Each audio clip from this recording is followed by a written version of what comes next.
Näin. Sä pääset tulee. Mihin Lari liikkuu? Joka kerta syötät tänne painottuvalle puolelle, mihin Lari liikkuu. Kummalle jalalle. Ylemmälle jalalle joka kerta. Ja Lari, vartalo, hyökkäyssuuntaan päin. 2 kosketusta Larilla maksimi. Jos ykkösellä pystyt pelaamaan, hyvä. Jos haltuu, nopea ykkönen eteenpäin ja löydät kohtaa. Okei. Pitää. Joka kerta. Teidän pitää ensin päästä ohi. Teidän pitää ensin päästä siitä prässääjästä ohi. Odota Lari vaan siinä keskellä. Näin. Ja sit siirry, kun ne pääsee ohi. Pysy siellä alueella. Tää on 5 vastaan 2. Näin. Hyvin salaiset syötöt. Ja löydä.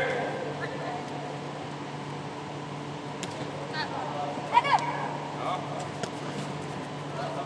Pysy Lari siinä keskellä ja sit näet siitä kummalle puoleltaan tulee. Kun sä oot tässä, tuolta tulee Juuso pallon kanssa. Lähdet peruuttaa ne muutaman.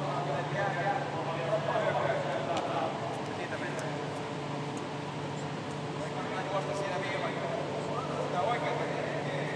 Kun sä näet, kun tulee tilaa, milloin ne pääsee etenemään. Sit liikaa, teet se tila itsellesi.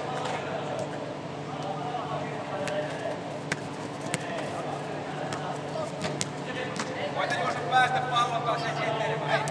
Reppä pallon menetykseen!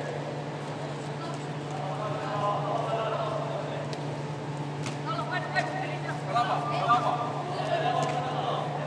Näin. Ja löydä nopeasti. Jop.